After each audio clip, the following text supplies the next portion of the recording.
I'm going to try something new this week and stand up the entire time. Usually I'm sitting. Last week I was lying down, and I don't know if that's a good habit to start. Okay, what day is it? It's January 19th. It's MLK Day. I'm off of work, and I'm going to talk about what I ate last week. But first, I do have updates. General updates. Talked to my mom on the phone this week, and she told me that I should go on Shark Tank. So I'm not sure if she's seen that show or not. Usually you have to have a product made. You need to have a company. I'm not sure what she's trying to get at. She also told me that I should consider starting an Italian imports company, which is probably the worst business idea considering that the current administration just announced 10% tariffs on a number of European countries. So I don't think I'm going to take any business advice from her moving forward. Okay, got some local news. H&H Bagels is coming to, well, they already opened in the Triangle. They're in Chapel Hill. I did see a local food reporter, I don't remember his name, call out H&H Bagels and their press release for the way that they wrote it. They said that H&H Bagels was coming to Raleigh-Durham, hyphenated. And he said that if they had done any research or any local community building, they would have quickly realized that nobody refers to this area as Raleigh-Durham, and that's not actually a place, and they're actually in Chapel Hill, which is like 30 minutes away, and its own community. So there are a lot of local bagels around that I think deserve more support than an outside chain. I mean, I do think that if you're going to New York, H&H Bagels is a good option. There are better places to go in the Triangle. There's Isaac's. I know there was controversy surrounding them with, I don't remember what happened. I think they wanted to participate in like a Jewish food festival and people got mad at them. But I think they're still operating. And then Bolted Bread has a bagel place called Benchwarmers, which I do support, even though Brian did have one of the most horrendous sandwiches he's ever had from them this past year, which I did talk about. Sorry, I guess it's 2025 that he had in 2025. I think there was like corn in it. Anyway, there are decent local bagels. And you know, I don't know. H&H expanding. Is the quality going to be as good? Probably not. Is the quality going to be as good as the original location? Probably not. Okay, more updates from the local food scene here in the Triangle. I did recommend, well, I sort of recommended going to Foster's Market. I don't know if I did, but I went to Foster's Market and had their key lime pie. It was okay. The food correspondent for the Raleigh Observer went there and made a video about it, and he said it was the best in the area. I disagree, although I haven't had it anywhere else, so maybe that is all we have. Anyway, I'm not going back to Foster's Market. I previously stated that I would be going back. A report came out over the weekend from our local news station, WRAL, that the restaurant was in violation of 17 standards. This is a quote. Violations included not observing any hand washing during the entire inspection, plus finding a slicer with food debris, household pesticide in the cabinet, dead winged insects stuck to some metal pans, and over half a dozen pest traps in the storage room. So that was alarming. They were the worst by far in the area. Nobody else even came close. It is, I mean, the one time I went in there, it does seem to be a crew of 16-year-olds back there in the kitchen running things. I don't know how close that is to the truth, but I do tend to avoid eating in places like that because they just don't have enough experience yet. Some more local news. An 18-inch sinkhole formed near my office, causing the whole area to shut down. Helicopters were launched. Mass emails were sent out warning us not to drive near the office. There was a picture of it. It was like two men standing next to a shoebox-sized sinkhole in the ground with cones all around it. I understand that this could have formed into a larger, true sinkhole, but a number of parody articles did come out about this because it was so ridiculous. Speaking of holes, Brunswick Stew didn't happen this year. Brian's parents' church usually cooks a giant, I don't know how many gallons. They make like probably over 100 gallons of Brunswick Stew to raise money for their church every year. And we usually get some. It's okay. Sometimes there's bones in it. Like not on purpose. But speaking of holes in Brunswick Stew, it makes me think of the time that one of the local fire departments did a Brunswick Stew fundraiser, and so many people got sick from the Brunswick Stew that the health department forced them to recall and recollect the Brunswick Stew, dig a large ditch in the ground, and pour all of the soup into the hole and bury it.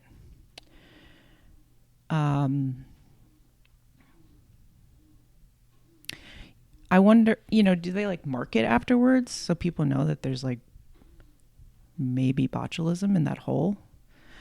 Something I wonder about.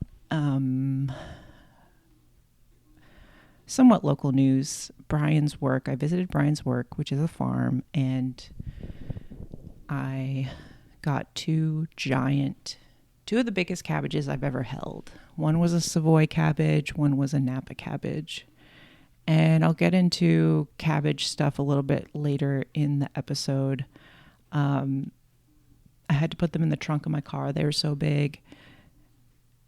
They're so big that I had to put them, they took up the whole fridge. They were so big, they blocked out my fridge light. So my whole fridge was dark. And then everything else in my fridge froze. I don't think they froze because the light bulb went out, like the sun going out. They froze because there wasn't enough circulation. So I'm rapidly trying to use these cabbages up because it's destroying everything else in my fridge. They do keep a long time, but I can't risk everything else in my fridge going bad. So I'll get into how to use up giant cabbages moving forward. Some more local food news. Brian sent me the Yelp page for our local Olive Garden where his mom had a margarita spilled on her. I think her first mistake was ordering a margarita at Olive Garden. No, her first mistake was going to Olive Garden. Second was ordering a margarita at the Olive Garden. So my favorite review from our local Olive Garden Yelp page was from a man named George S. The marinara is now spicy. Be careful. So last week I was lying down. January is a little bit depressing. I'm trying to figure out why I'm so depressed. I think last January I was super busy. I was going to Portland. I was organizing like a 60-person event for work. I was interviewing for jobs. It was kind of hectic. I don't really have that going on this January, so I thought maybe I should go somewhere. It is a long weekend right now. I was considering going to Savannah.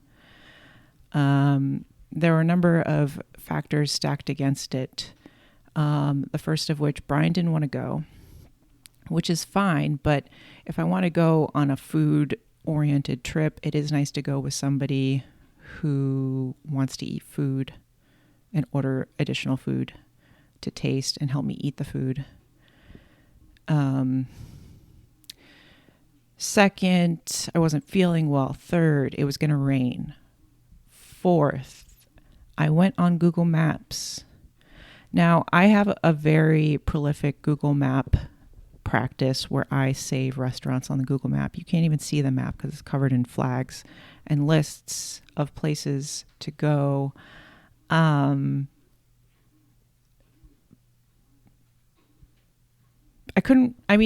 think the biggest red flag was that I didn't really have anything saved in Savannah. So I thought, am I going to spend a bunch of money and time? Also, it's like 7 hours away to go to a place where I'm not even excited about eating anywhere. I did find a small town a little bit north of Savannah called Eastal, South Carolina, where I had a very, very small town, more of a crossroads, that did have 2 flags in it that I put there. The first was for Elizabeth's Ice Cream and Deli. The top review on Google is worst place in the world. Waited an hour for a club sandwich. Second food establishment in that town is called Bobop's Famous Chicken. It has 3.6 stars. The top review is, this is a marathon gas station that sells fried chicken.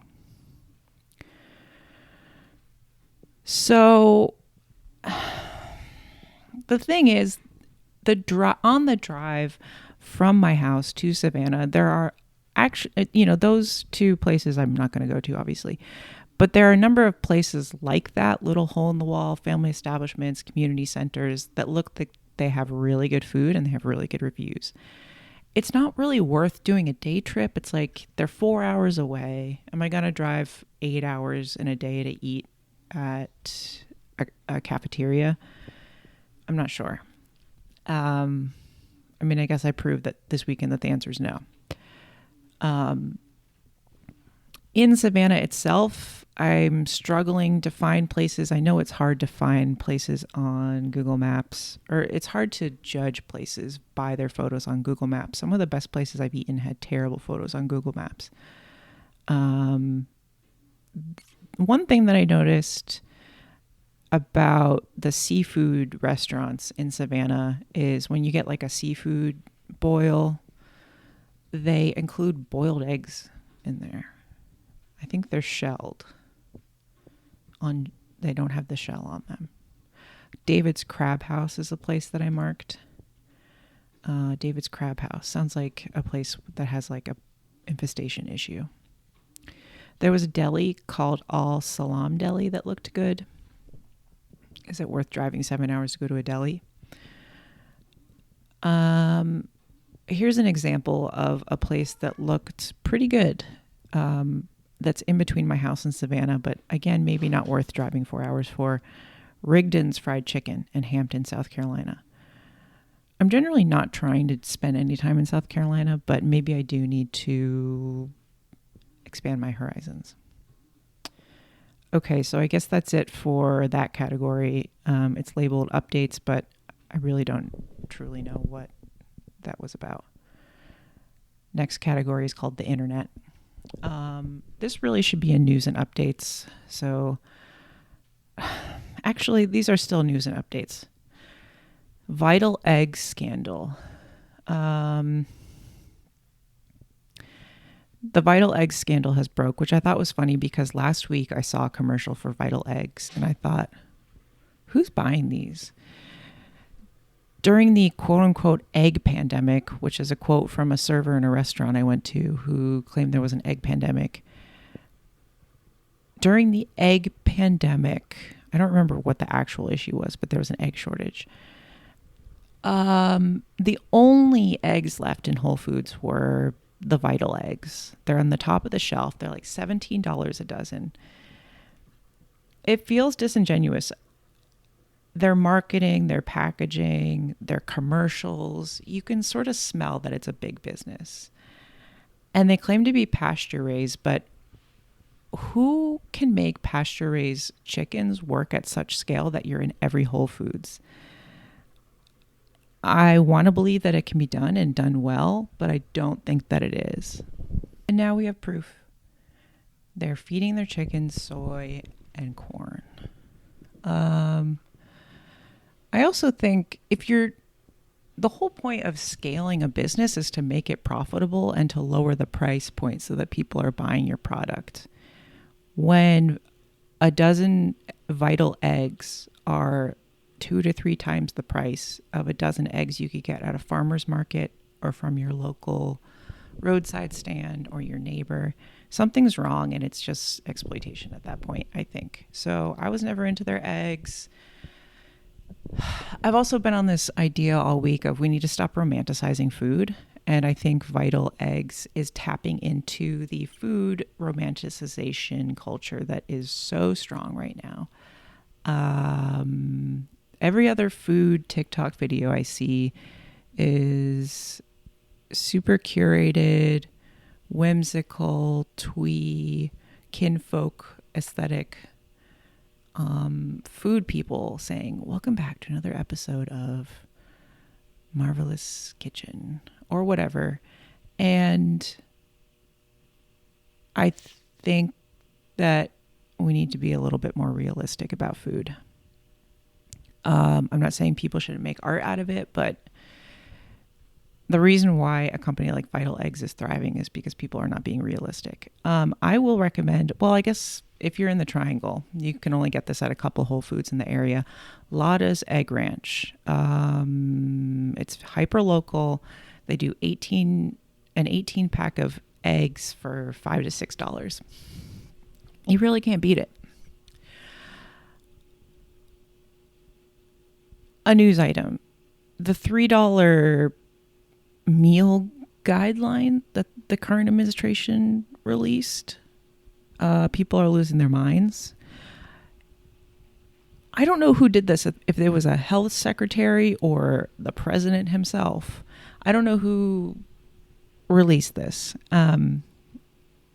But here's their meal recommendation. A piece of broccoli, piece of chicken, corn tortilla, and something else. So it's a snack wrap. I'm thinking about going to Cookout today and getting their version of a snack wrap, since my government recommended that to me. Okay, now we're getting into TikTok territory. First, shock of my life when Noodles and Company came up on my feed, not once but twice, with 2 different housewives. And it's from the Noodles and Company account. So the first video was, I think they're asking these housewives to do cameos for them and paying them. I wonder if the housewives know that this is happening. The first was Taylor from, I think, Beverly Hills. The one whose husband tragically took his own life between season 1 and 2. Although he was abusing her. Tough situation. So that was shocking. She recommended one of the dishes. I can't remember. I commented on the video. This was absolutely shocking. And the Noodles and Company account manager said, in a good way. The second video was Countess Luann, who I have met before. I met her at a Soho House rooftop pool. And I was the only person swimming in the pool. And I think she was on something. Allegedly. She was with a man. She's very interested in me because I was the only person in the pool. And then she disappeared.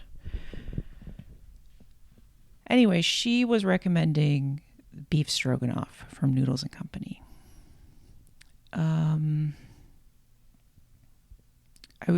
I do want to shout out that one of my sisters did the Noodles and Company rebrand at one point and made the most amazing wallpaper and identity for them. I think they only adopted it in a few select locations. I don't know if they fully adopted it. I think maybe...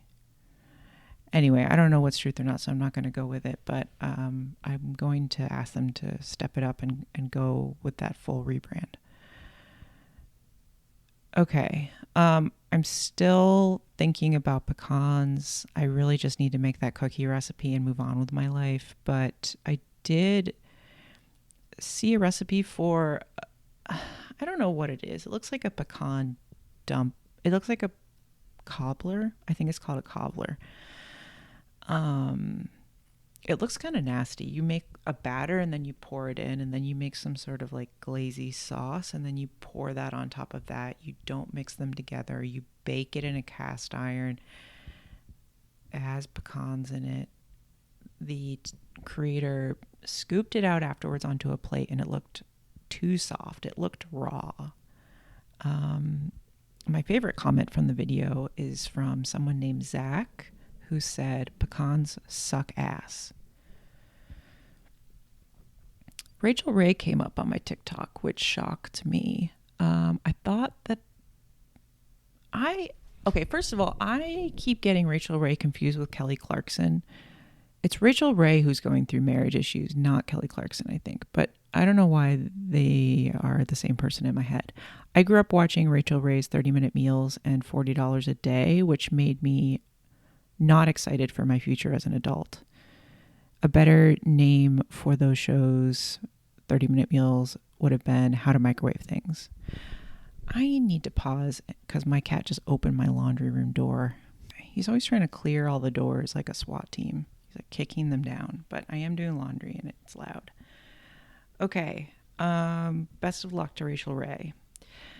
David Leibowitz newsletter got a shocking newsletter subject line in my inbox this week. Brownie brittle with an Asian twist. There's something about saying Asian twist that is just infuriating to me. I think it's because I'm trying to figure out why. This is something that Brian and I always make fun of. I think it's because of Top Chef. And whenever someone was flailing or sort of like in the middle of the pack or like didn't know what to do on Top Chef, they would make a classic with an Asian twist. And, you know, yeah, it probably helped them, prevented them from going home because the Asian flavors were great. But it's such a cop-out. And I think there are great ways to do something with Asian flavors, but something about the term Asian twist bothers me. My mom keeps insisting that I make the David Leibowitz macaroni and cheese recipe. He has a recipe called World's Best Macaroni. World's Best Mac and Cheese. There's nothing about it. There isn't anything about it that is particularly different to me. Scrolling through it right now. His blog is so slow. Maybe it's my internet. I think it's his blog. Let's see. He uses a 50% ratio or breakdown, half mature or sharp cheddar, half Comte. I never know how to say it. Comte cheese. Comte. Okay. This makes 4 servings. 2 tablespoons of butter, salted or unsalted. 3.5 tablespoons of flour. 1.5 cups of whole milk. Half a teaspoon of kosher or sea salt. 10 ounces of mixed grated sharp cheddar and Comte cheeses total. 1/4 teaspoon of chipotle powder. Freshly ground black pepper. 6 ounces of dried pasta, such as ziti, elbows, shells, or another favorite shape. 1/2 ounce of grated Parmesan. I think this is pretty standard. I think it is a good amount of cheese. It's like the cheese ratio is what I should have done when I made mac and cheese last time. Anyway, nothing shocking going on there. Okay, my mom sent me another food related clickbait article, as she often does. I mistakenly said that she sent me clickbait Food 52 articles, which may be true, but I was misremembering. Most of them are kitchen, Kitchn, kitchen clickbait. Their entire website is clickbait. It looks like The Onion. It's like so strange. She sent an article about putting butcher papers all over your kitchen walls instead of putting a backsplash or tiling them, which is a good idea for a renter. I do want to do a backsplash, but I don't own my house. So this would be a good alternative, especially because if I want to do it, I want to get like really interesting tile, maybe some vintage tile. I don't know, some expensive, nice tile, and do it well if I'm going to do a project like that. And then if I'm renting, I don't know if that's worth putting my time and energy to. I think a better title for this article about putting paper all over your house would have been how I turned my kitchen into a macaroni grill. Apparently you can draw on the tables at IHOP or an IHOP. Speaking of not being able to do anything in my house because I don't own it, Brian's parents own it, to be transparent. I really want to get this 90-day fiance shower curtain, which I think is an appropriate purchase for a renter. It's not a permanent installation of any kind. If you remember from, I think, season 1, there's a character named Paul from Louisville who journeys through the Amazon jungle to meet a girl he met on the internet. I think she's a teenager. And he is a convicted arsonist. Allegedly. I don't know. I'm pretty sure he was convicted for arson. Anyway, someone made a shower curtain of his face with flames all around it. And I really would like the shower curtain. I think it is very me. Brian said that I couldn't get it because if his mom comes into the house, she would be, and saw that the shower curtain, she would be too puzzled and get a brain tumor. Okay, this is internet news related. People are mad at Molly Baz. Is that how you say her last name? The former Bon Appetit test kitchen person. I guess she made an Instagram post about a mayo line that she's doing that was going to be available at Target. And she had to delete it because people were mad at her, because people are boycotting Target because they have poor DEI policies. I think they are anti-queer. I think they have some terrible... I didn't read into it enough to be talking about it, but that's what I believe is going on. I guess Molly did another Instagram post and someone commented on it, like, why did you delete your last post? And she said, like, I didn't know anything about Target, which feels crazy. How do you launch a product at a company and not do any research into the company? Do you not have a PR team? Do you not have any curiosity about whether or not you should work with this brand? I mean, I do think that the Target stuff maybe it was like silenced, but I feel like it did kind of go under the radar a little bit. Anyway, I actually haven't been to Target in, maybe like 15 years until this year, but I didn't, and because I was misinformed. Of course, I suddenly decided to go to Target when I should be boycotting it. Anyway, I don't know. I guess she has a mayonnaise brand out. I don't know how to feel about her. I was a OG Test Kitchen super fan when it first came out. I always felt like she was maybe the mean one. Maybe it's because she's pretty. But I also just think she feels mean. I never met her. Anyway, here's a section called Top 5 Food Memories in no particular order. Number 1, going to a 90s sleepover and ordering pizza and everybody would blot all the grease off with napkins before we ate the pizza. This is an elementary school. This is proto eating disorder culture. This is elementary school that we were doing this in the 90s. Reminds me of the time I went to a sleepover and the parents in the morning, I think it was someone's birthday, they got cinnamon rolls from our local bakery. And I don't know what happened, but everybody took a cinnamon roll. Some people took 2 cinnamon rolls and I didn't have a single one. Huge bummer. Didn't speak up for myself. Number 2, my dad took me on a college tour in New York once, and we decided to eat at, whose recipe was this? Maybe it was like a Mario Batali restaurant before he got canceled.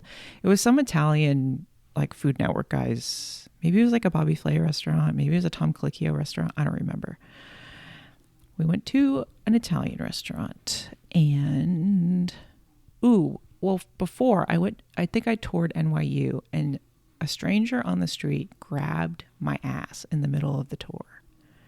I definitely remember that. So we went out to lunch after that, me and my dad, and the menu, the appetizer section is called antipasto. And my dad said, "I'll have an antipasto." And the waiter had to explain to him that that meant appetizer. To be fair to my dad, when you order, all the local Connecticut pizza places around us have a thing called antipasto on it. And it's like a giant appetizer platter.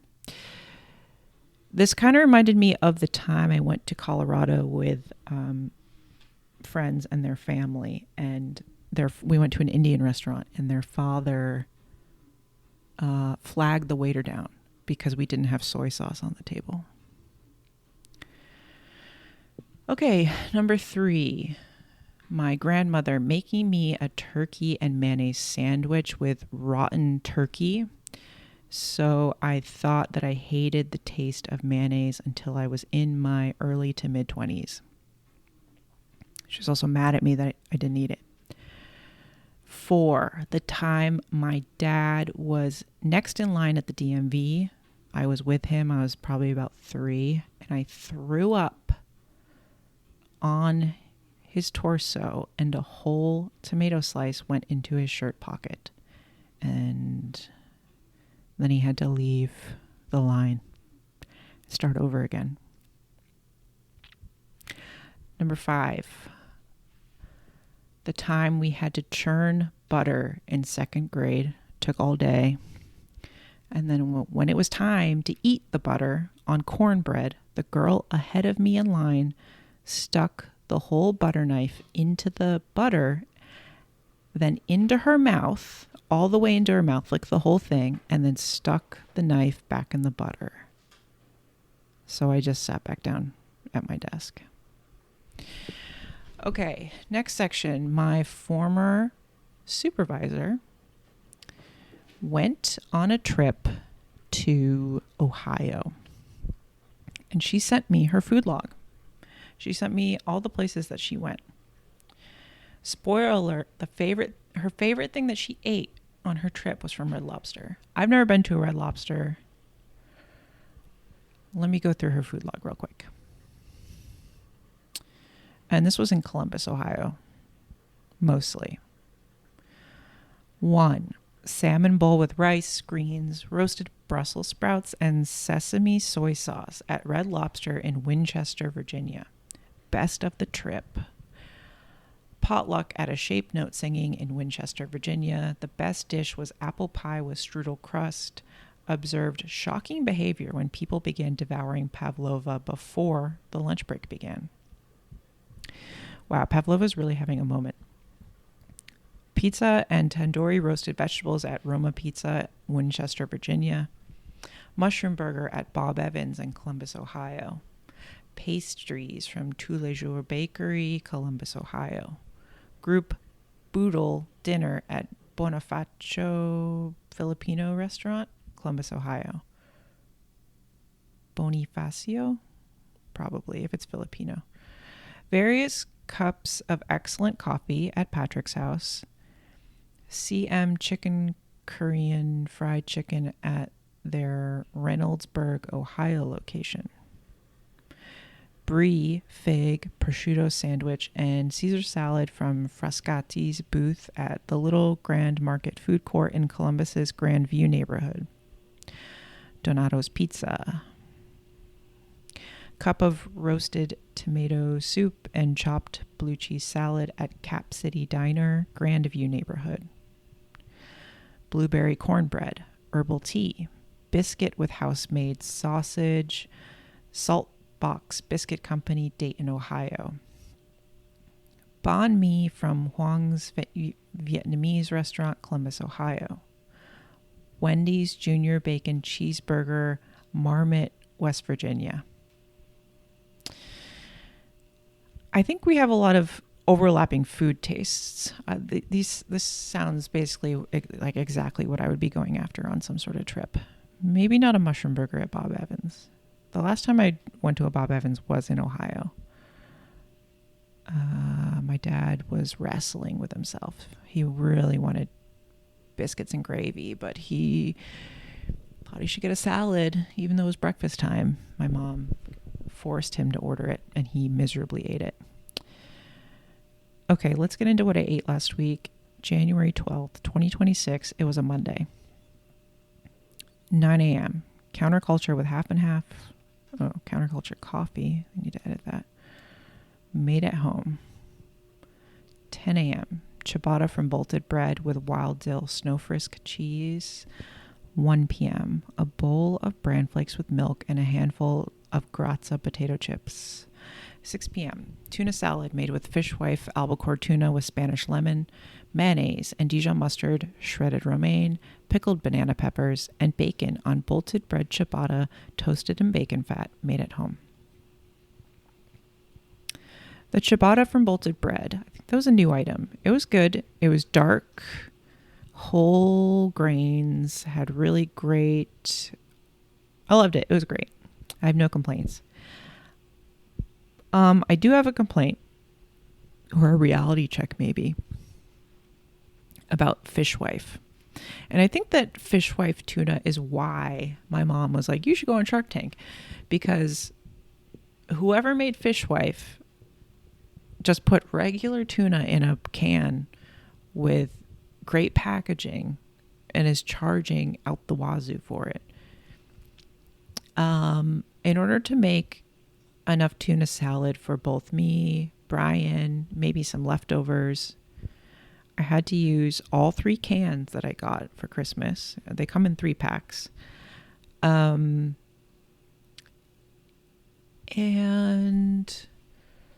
I mean, I don't know what that retails for, like $17.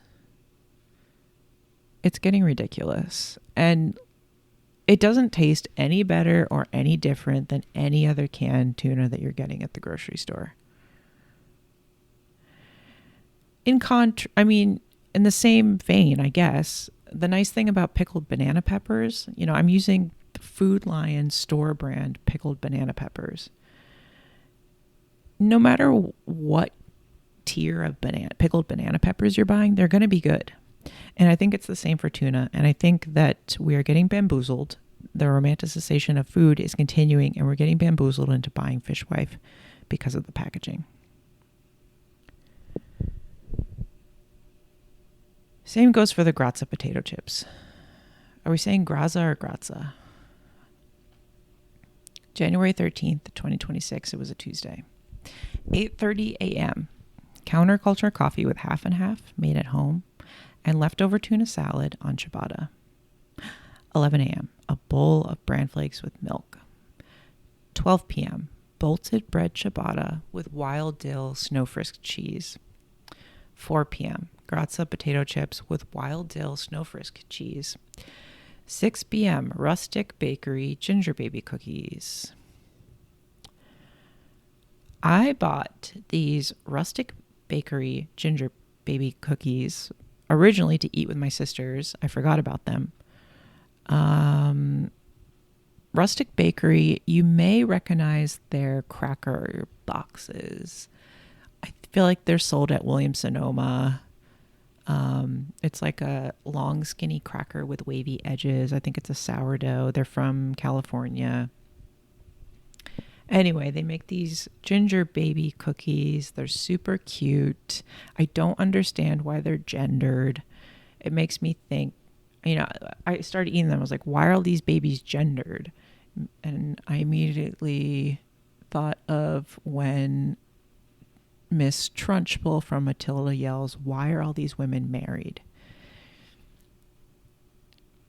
These were intensely flavored, which is nice because you don't eat too many of them. I feel like with the more commercial grocery store mass-produced iced gingerbread cookies that are really crunchy, I could eat too many of them very quickly. So these were nice. I think they were like $9 for a box. But I'd recommend them. I did look them up on the internet and was taken to Murray's Cheese, which I used to live next to in the West Village. Again, if you are in the West Village of New York and want a coffee milkshake, please go to Murray's Cheese. These mini ginger babies are as adorable as they are delicious. Rustic Bakery bakes crystallized ginger into their sweet and buttery shortbread to add a touch of spice to these crunchy gingerbread cookies. Perfect for kicking off the holiday season, especially when thoughtfully paired with a cheese that comes alive with some sweet spice, like Gorgonzola cremificato. Was not thinking that that's what was going to be happening. I don't know if I would eat these with cheese. They're very sweet.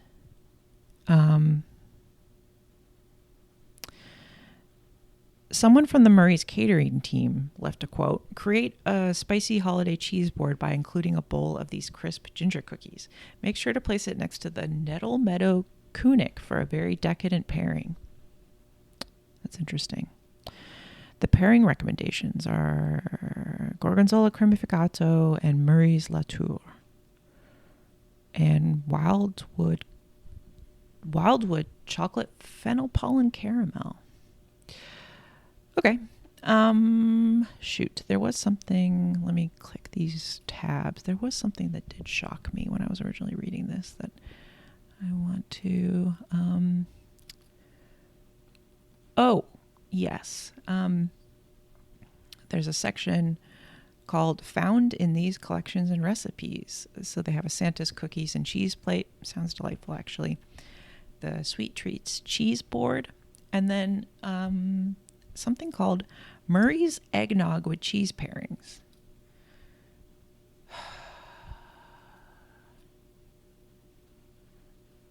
I don't think you should be pairing cheese and eggnog. I think eggnog has enough dairy in it. So you're supposed to drink this eggnog recipe that they have with Murray's Cave-Aged Original Buttermilk Basque and Murray's Cave-Aged Reserve Hudson Flour.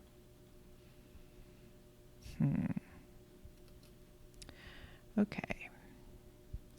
January 14th, 2026. It was a Wednesday. 7 a.m. Leftover coffee with half and half and a bowl of bran flakes with milk. 11 a.m. Leftover tuna salad and shredded romaine with two small slices of ciabatta and a cup of coffee with half and half at the office. 2 p.m. A strawberry grain bar. Cake room. Recipe for wonton soup from a New York Times cooking page-a-day calendar. 6 p.m. Ground pork, tofu, onion, and broccoli with garlic, chilies, and cumin over jasmine rice, made at home. 8 p.m. Rustic Bakery ginger baby cookies. Okay. Offended myself by bringing tuna salad in my own office. It smelled exactly like my elementary school cafeteria. It smelled like a stomachache. A note about this strawberry grain bar, which is a Whole Foods store brand strawberry grain bar. It's their version of the Nutri-Grain bar. If I were blindfolded And you gave me every flavor of grain bar that they had, the apple cinnamon, the strawberry grain bar, and you didn't tell me what flavor it was. I don't think anybody on this planet could discern which one it was, because I think it's actually just the same fruit and one has cinnamon in it. They're the same flavor with different packaging. They put apples in all this stuff anyway. So, apple juices and everything. Anyway, I am starting to document what people are leaving in the cake room per my last episode. Somebody in the office has a New York Times cooking page-a-day calendar, and they are leaving their unwanted recipes on the community table, the discard table, if you will. So I'm going to share this recipe for wonton soup with you. Ingredients: salt, 2 quarts of chicken stock, preferably homemade, 12 baby bok choy cut in halves or quarters lengthwise, 8 bunches fresh wonton noodles, optional, 20 fresh or unthawed frozen wontons, 1 scallion thinly sliced, soy sauce, red vinegar, chili oil, or chili crisp for serving. Preparation: 1. Blanch bok choy and cook noodle. By the way, this is a paraphrasing. I did not write the whole preparation down. 1. Blanch bok choy and cook noodles and wontons. 2. Divide into serving bowls. 3. Top with warm stock and toppings. I think the original recipe, they wanted you to have like a boiling pot of water going and a boiling pot of stock, and they wanted you to blanch the bok choy in the stock, remove, and then cook the noodles in the boiling water, remove and divide into the bowls. Then do the wontons last. Put all the bok choy and the wontons and the noodles in the bowls, and then put the hot broth over it. They did throw in a recipe for the homemade stock that you insist on creating for this recipe. Combine 8 ounces of chicken wings, 8 ounces of ground pork, 3 slices of ginger, 2 cut up scallions, and 7 cups of water in a large pot. Add an ounce of dried Chinese mushrooms or dried scallops and a whole star anise if you have them. Bring to a boil and then maintain a simmer for 35 minutes, skimming the foam. Strain, discard solids, and season to taste. I was a little bit shocked that I don't know, it seems wasteful to me to cook chicken wings and ground pork and then throw them away just to flavor a liquid. I don't know.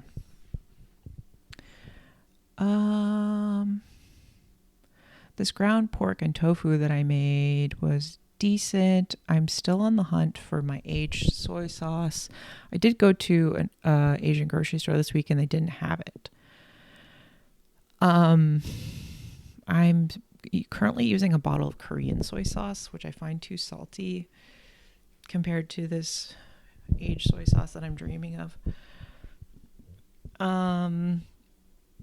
Anyway, I fried pork in a decent amount of oil until it got some brown on it. Added the garlic and the onion and the crushed dried chilies, some whole dried chilies, cumin seeds, fennel seeds. And then when it was all sticking, I added the onion after that to sort of help deglaze. Then I added 2 small heads of broccoli and I boiled some tofu and salt ahead of time. And then to season it, I did a sugar MSG chicken bouillon garlic powder mix. And then I finished with a little bit of that Korean soy sauce. I'm dying. Okay. I need to take a sip of coffee. January 15th, 2026. It was a Thursday. 9 a.m. Counterculture coffee with half and half made at home. 11 a.m. Grazza potato chip crumbs. 1 p.m. A 3-egg omelet with Kerrygold Reserve cheddar and black pepper made at home. 2:30 p.m. Tortilla chips and salsa. 6 p.m. Fusilli with pancetta, Savoy cabbage, garlic, onion, and cream made at home. And 7:30 p.m. Rustic bakery ginger baby cookies. Yes. So what a weird food day. Didn't eat until 11 a.m. when I was like, I guess I should eat something. I wasn't even hungry, and I ate potato chip crumbs. Then I started to get hungry and had to eat a 3 egg omelet with this Kerrygold Reserve that I got on sale, which was really wet when I opened the package, and I'm thinking about throwing it away. And I do keep meaning to buy wax paper to store cheese. Had some tortilla chips and salsa out of desperation. I got a couple bags of tortilla chips. I think I really loved the Santitas, and I tried the Nature's Promise brand.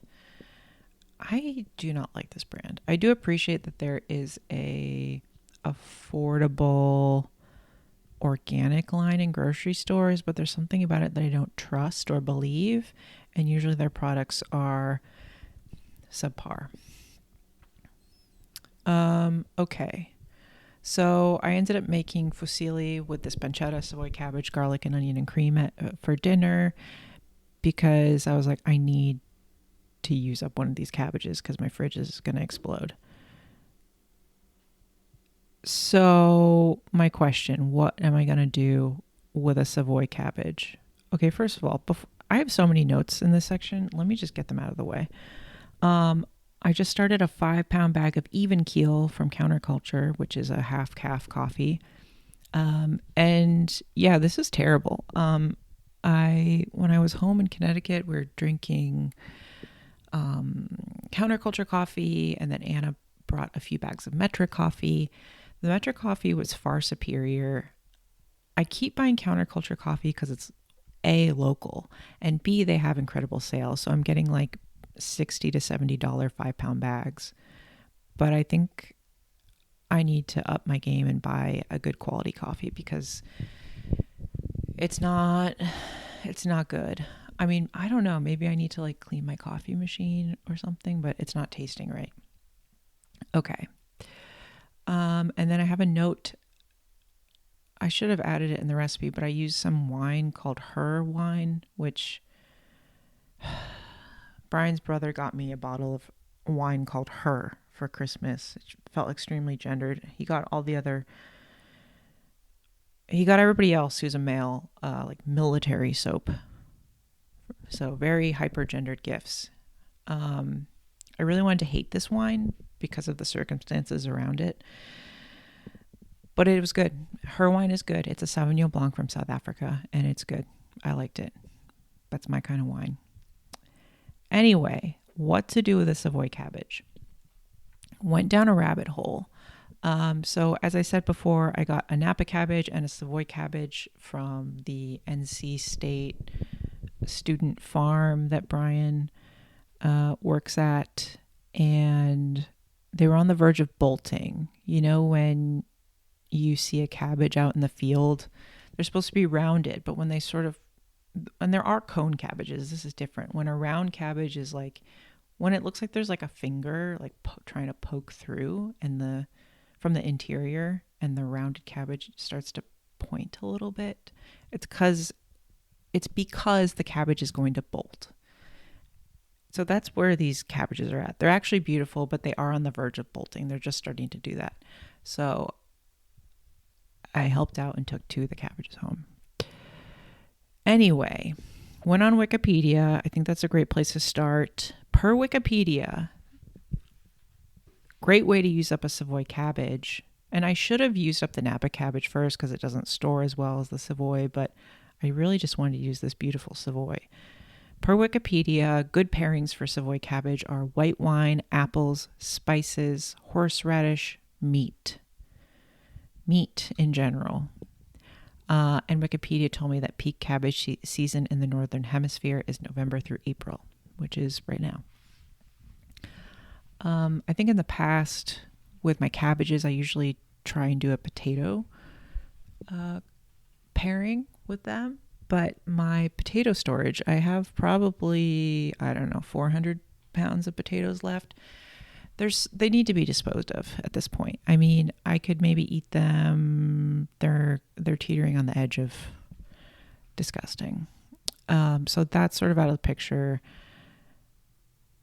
I went down a rabbit hole and listened to, I don't know, maybe an hour and a half of Arthur Schwartz's podcast where he talks about cabbages and what to do with cabbages. He talked a couple times about this recipe that he got from a family in Naples who also had a home in Basilicata, which is next to Calabria.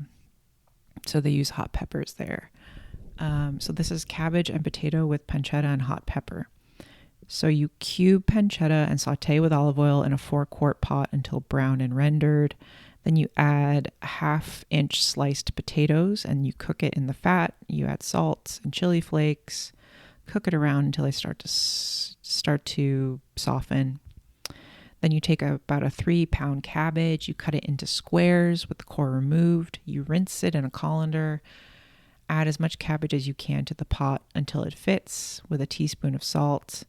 Cover the pot and cook on low, turning the mixture every so often for about 40 minutes. Honestly, it sounds disgusting. And I took this as a jumping off point, I will say.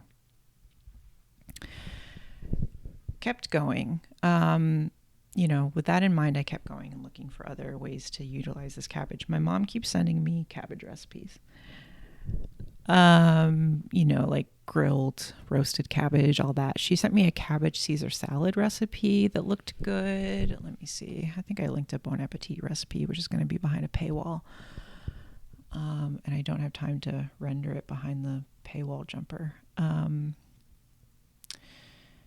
The thing, it's just me and it's just 2 people that I'm cooking for. So I'm trying to use a lot of cabbage. So to make a salad that might not keep well wasn't really going to work here for me. If I had people over, I would definitely make a salad, but I'm trying to use up as much cabbage as possible. So I'm probably going to do some sort of cooking it down. I did look at Lydia, who maybe you know from PBS. She's Italian. I've made this recipe before that I'm looking at right now. It's called layered casserole with beef, cabbage, and potato. I made this once and I hated it. I think it was because I used an 80-20 beef and it was too fatty. But generally it was just not good. So let's see. Make this dish once and you'll make it over and over. Not true. Everything about it is good. Not true. Everyone loves it. Socca, as this is called in Valle d'Aosta, is exactly what the English recipe name says.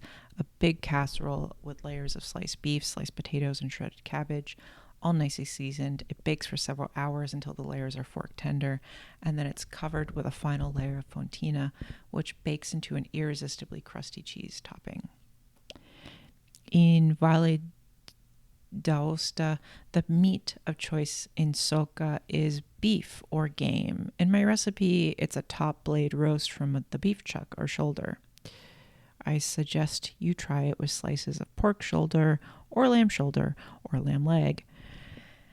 Ingredients: about a dozen large fresh sage leaves, 1/4 cup fresh rosemary leaves, 8 plump garlic cloves peeled, 2/3 cup extra virgin olive oil, 1.5 tablespoons of kosher salt, 2 pounds of red potatoes sliced 1/2 inch thick, a 4-pound boneless beef shoulder roast, 1 stick soft butter, 1 head Savoy cabbage, about 2.5 pounds, cored and sliced into 1/2 inch shreds, 2 cups of white wine, 1 pound shredded fontina from Valle d'Aosta.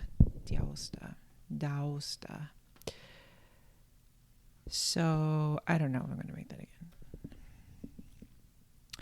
She also had a rigatoni with sausage and cabbage recipe. which I was like, I did make a version of this a lot when we were growing cabbages, and I had literally a fridge full of cabbage and was having a mental breakdown over it. Notes. When I was a young girl, my grandma and grandpa raised pigs, and they would ask the traveling town butcher to come and assist them with the slaughter. From the pig came prosciutto, pancetta, lard, head cheese, and sausage. The sausages were hung with great care next to the prosciutto in the cantina, and in the winter months they made the best accompaniment to cabbage for a simple and easy pasta dish. This is a great winter pasta recipe. It is easy and flavorful and combines pasta, meat, veggies in one dish. If you are worried about kids and cabbage, just cut the cabbage thinner and let it cook longer in the sauce. It will break down, almost disappearing into the sauce. Okay. Ingredients. Kosher salt, 3 tablespoons of extra virgin olive oil plus more for drizzling, 3 sweet Italian sausages removed from the casing, 1 large red onion sliced, 2 teaspoons chopped fresh thyme, 1 small head of Savoy cabbage coarsely shredded, pepperoncino flakes, 3 tablespoons of tomato paste, 1 pound of rigatoni, 1 cup freshly grated grana padano. This was more in the direction I was going to take it. So with the original Arthur Schwartz recipe in mind, I was sort of like, I don't have potatoes. I'm going to sub the potatoes with pasta and then take it into this Lydia direction, but not do a tomato.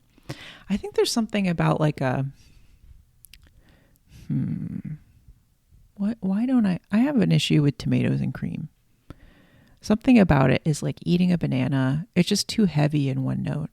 It needs to be, I think it's because it's often undersalted. Okay. And then I found this recipe for southern fried cabbage, which also kind of was in the same vein. 2 tablespoons of bacon drippings, 2 tablespoons of butter, 4 to 6 slices of bacon cooked crisp, 1 medium onion. Okay, I'm getting pop-up ads, so I can't read this recipe. Okay.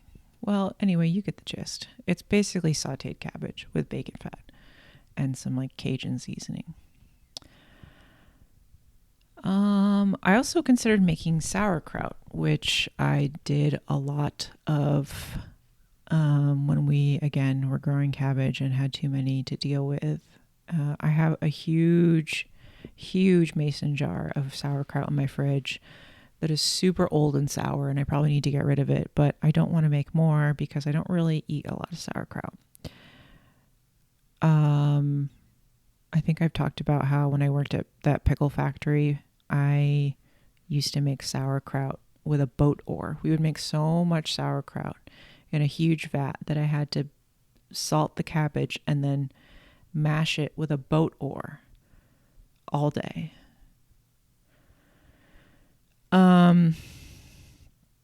So here's what I ended up making. I used half of a large Savoy cabbage. I honestly probably could have used all of it. It was a big cabbage. I should have used all of it. Cut into 1-inch strips, 1/4 of an onion sliced, 4 cloves of garlic smashed and sliced, 4 ounces of pancetta, 3 chiltepin peppers, 1 tablespoon of olive oil, 1 tablespoon of butter, 1/4 cup of Her Sauvignon Blanc, 1/4 cup of heavy cream, about 2/3 of a pound of fusilli. And then things that I considered adding: a can of white beans, that would have been nice, and Parmesan, that would have been nice. So this is something that I used to make a lot. So what did I do? Cook the onion and the garlic. No, first I rendered the pancetta until it was really crispy. Then I added the onion and the garlic and the chiltepin peppers. And I rendered that pancetta out in 1 tablespoon of olive oil. When I added the rest of the ingredients, I added the butter. I deglazed everything with some of the white wine, cooked the pasta separately and added it in. And finish with heavy cream. And I think that's about it. I mean, black pepper, obviously salt. Pretty good. Great way to use cabbage. Okay, January 16th, 2026. It was a Friday, 7 a.m. Counterculture coffee with half and half made at home and a bowl of bran flakes. 9 a.m. A cup of coffee with half and half at the office. Cake room. New York Times cooking page-a-day calendar recipes for citrus skillet shrimp with shallots and jalapenos, frijoles borrachos, and black sesame shortbread. 11 a.m. Leftover ground pork and tofu with broccoli over rice. 4 p.m. A sugar-free lemon lime jello and a handful of tortilla chips. 6 p.m. Soppressata, calabrese, mixed greens, mayonnaise, onion, pickled banana pepper on olive oil toasted focaccia made at home. 7 p.m. A large scoop of tiramisu from Whole Foods. Okay. So I went into the office on a Friday for the first time in a long time. I was one of 4 people there. Of course, the person whose office is directly next to mine was there. He was eating a large spread in the office like he was on a picnic, taking up multiple tables. And it really reminded me of that book, Bread and Jam for Frances, when she goes to lunch and she goes to school. She goes somewhere and her friend/classmate has that huge lunch spread. This coworker was eating small pretzels, Ritz crackers, salami torn into pieces, some sort of white cheese torn up into pieces, some sliced cheese, grape tomatoes, strawberries, and I don't even remember what else. And every time I say strawberries or think about strawberries, I think about also the word sesame. So the word strawberries and sesame was in this one sort of cake room post. The black sesame shortbread and the coworker eating strawberries made me think of the time when I worked at Momofuku Milk Bar. We had a strawberry sesame soft serve flavor. One of the worst flavors, to be honest. It was not good. There were a lot of great ones, but this was not it. And a guy, a young sort of frat bro type, came into the establishment and said, "Can I order a strawberry sesame?" And every time I see the word sesame, I think of him. Anyway, I've been wanting Jell-O, so I did purchase some sugar-free lemon lime Jell-O, which was disgusting. And then I made a sandwich for dinner. Going to Whole Foods on a Friday is fun, I guess, because they have special sales on Fridays. They have this buy one, get one Gusto brand, Gusto brand salami that is a Whole Foods exclusive, apparently. And on Fridays, buy one, get one. So I got a soppressata and I got a calabrese. Pretty good sandwich. And then they have the $10 special for a large like a family-sized tiramisu or tres leches cake. I ate like an American restaurant-sized portion of this and felt disgusting. I ate it until I was physically sick. The tiramisu was okay. It tasted like it had been refrigerated for quite a while. Meanwhile, Brian's dad went down to the beach, which is about 3 hours from us, and reported that he went down to the beach to drink a beer at Carolina Ale House, which is basically an Applebee's, and eat pizza at Cece's Pizza. And then he went sock shopping at the Army surplus store for an undisclosed amount of socks, which I will be looking forward to receiving. I'm going to get Army socks. Let's see. I've never been to a Cece's Pizza. I feel like when I would visit Chicago a lot when I was younger, people would talk about how they had just gone to Cece's Pizza as a group constantly. People were constantly talking about how they had just been to Cece's Pizza and what a crazy time it was. And I feel like I missed out. I don't know if I'll ever go. I asked Brian if he went. He said, yeah. He said, it feels like a place that you go with your kids when you're struggling. I don't know. I mean, like, if you're struggling, are you taking your family to a pizza buffet? I don't know. January 17th, 2026. It was a Saturday. 8 a.m. Counterculture coffee with half and half made at home. 10 a.m. Leftover ground pork and tofu over rice with a steamed egg and S&B chili crisp made at home. 1:30 p.m. Kelowna French onion dip and Whole Foods rippled salted potato chips. 5 p.m. Half of a pork summer roll and roasted duck with sweet dipping sauce at Saigon Pho in Raleigh, North Carolina. 6:30 p.m. A spicy chicken sandwich and cheesy bites from a Popeyes in Raleigh. 7 p.m. Half of a Garden brand durian cream wafer. Whoa. Okay. Super disappointed by this Kelowna French onion dip. I do enjoy Kelowna milk. High quality. Part of the flavoring mix for this French onion dip was organic dehydrated spinach, ? You could have told me that this French onion dip was just plain sour cream and I would have believed you. In fact, I think I'm just going to use it as sour cream in a future recipe.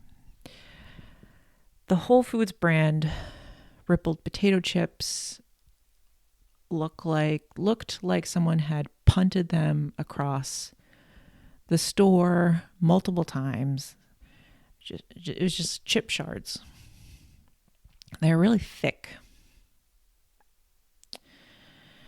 Went to Saigon Pho in Raleigh. Brian ordered for us, which was a rather disappointing order. He got these summer rolls that had like boiled pork in them, like a boiled sheet of pork and a bunch of noodles. They're fine. I ate like a quarter of it and let Brian eat the rest of mine. The roasted duck was really good. And then Brian ordered this soup with like blood pork and crab and noodles. We're going to share it, but I didn't like it. It just tasted like Old Bay seasoning. It tasted like crab flavor. Too much like fake crab flavor. It wasn't good. The restaurant was kind of weird. There was a giant empty aquarium with a huge flat screen TV above it, turned off. The aquarium, as I said, was empty. And I just thought, what a missed opportunity. You could lower the TV and have it like lined up behind the aquarium, or even just put the TV inside the aquarium and play videos of fish. And it would look like there were fish in the aquarium. While we were at the restaurant, Brian informed me that the students that he works with had a potluck recently to celebrate the beginning of the new semester. And the potluck consisted of 3 sets of chips and salsa and 1 set of cereal and milk.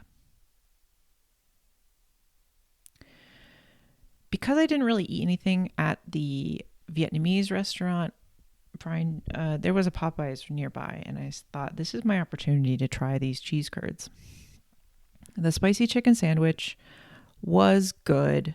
I ordered the ghost pepper sandwich, and I don't know if that's what I got. I think I just got a spicy chicken sandwich. Sometimes Popeyes chicken is too oily. And And I think they could fix that by over salting it to compensate. But sometimes it's just like so crispy and shattery and full of oil. It just is kind of disgusting. And that's kind of what the sandwich was like. The cheesy bites were okay. Brian was really impressed by them. I thought they were too soft. They didn't really have like that crispy exterior that I was expecting. It was also just, it felt like soft breadcrumbs. They kind of tasted pizza flavor forward. I thought they were going to be more garlic. They were a little bit garlic. They came with marinara sauce. So it kind of felt like mini mozzarella sticks more than cheese curds. They were okay. I wouldn't get them again. And I do think that Cookout still has the best cheese curds around. But I'm glad I tried it. And while I was, so after we went to the Vietnamese restaurant, there was an Asian grocery store next door where I tried to get my soy sauce. I couldn't find it. I did get some other things. I got kaffir lime leaves, which are hard to find around here. So that was good. I got some fresh star anise because mine is super old. What else? Oh, I got some like pineapple based vegetarian fish sauce. Got some green curry paste. Got a few other things. And I got some durian flavored cream wafers. Mostly because I've never smelled or tried durian, and I thought, why not? I've always been curious.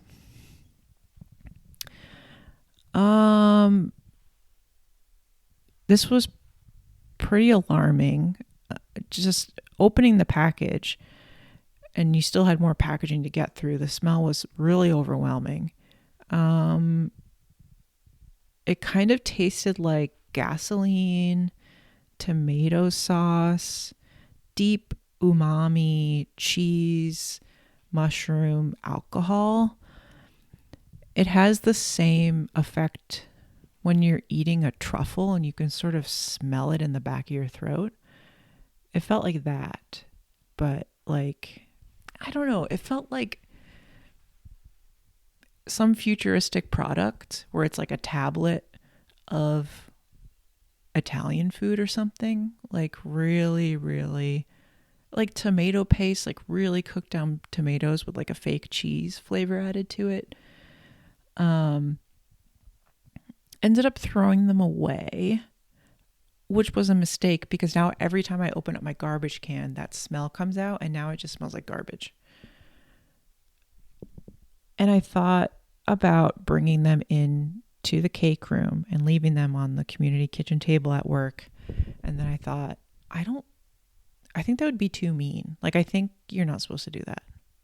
But maybe there are people who like it, but I think it might be too strong of a scent. So January 18th, 2026, it was a Sunday.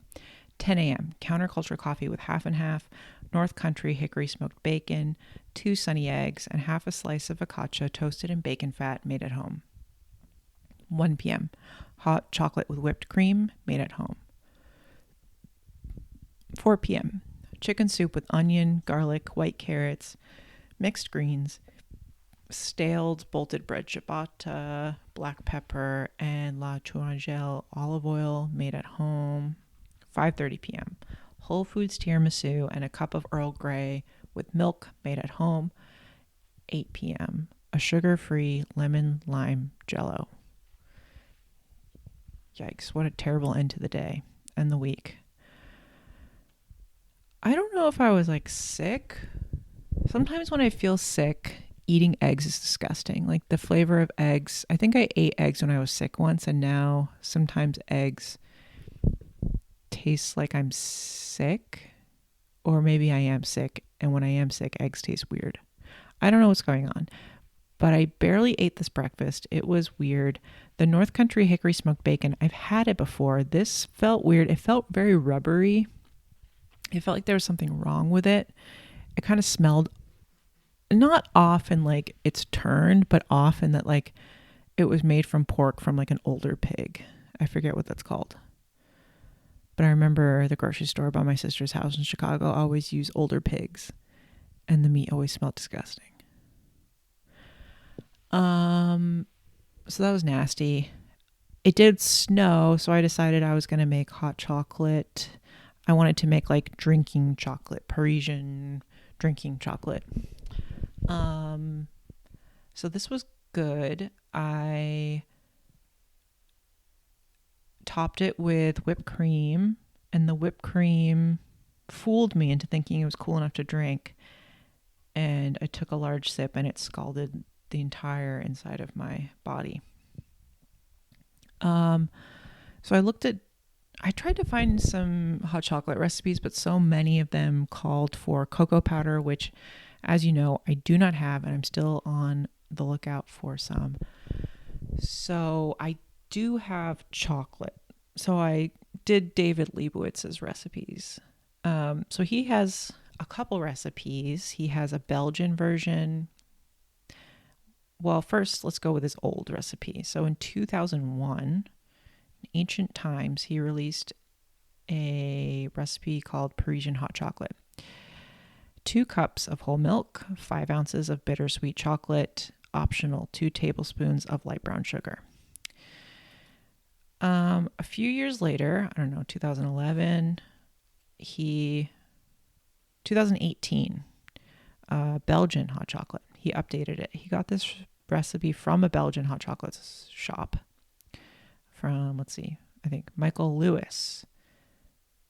I don't know who he is. Let's see. So this is sort of a double recipe compared to the previous. 1 quart of half and half or whole milk, 8 ounces of bittersweet or semi-sweet chocolate, 4 ounces of milk chocolate, a tiny pinch of salt, half a teaspoon of ground cinnamon.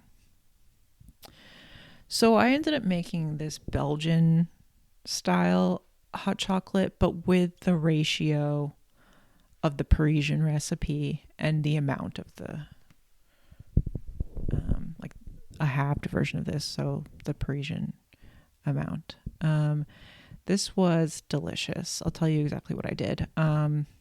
So I warmed 2 cups of whole milk and about a quarter cup of half and half until it was getting warm, and then I added 3.5 ounces of Tony's dark chocolate and then 2.25 ounces of Tony's milk chocolate with a pinch of salt, a pinch of cinnamon, and like a teaspoon of Dave's coffee syrup. And I was whisking it and whisking it.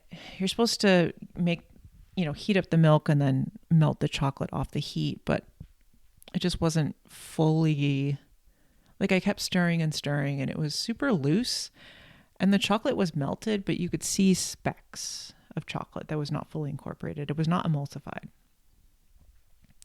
And so I put it back over heat, and in David Leibowitz's recipe, he said you can put it on a very low boil to thicken it up.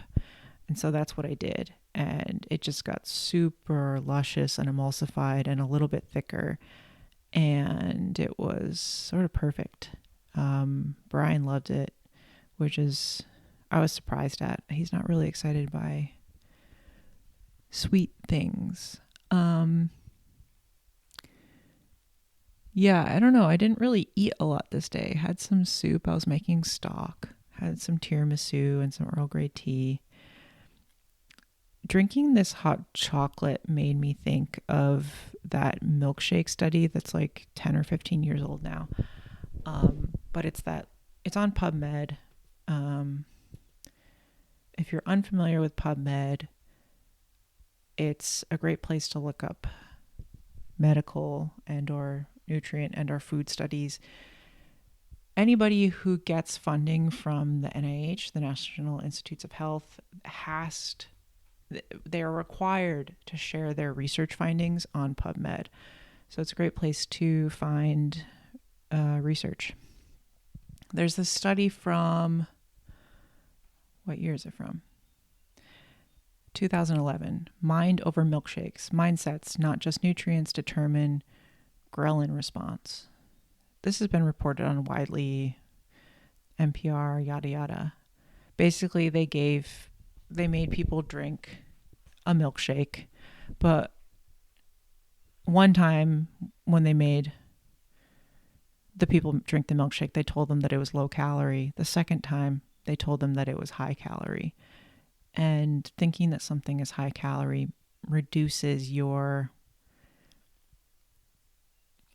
guys, I'm not a scientist. Your ghrelin response, the hunger signals. So basically, what I'm trying to say is by basically drinking chocolate and milk, my body was like, "Yeah, you're good," and I didn't really eat much this day. And I think that's real. I think when I do try and restrict myself, I do end up eating more and binging. So I am going to recommend that you drink hot chocolate for diet purposes. Okay, I'm going to go.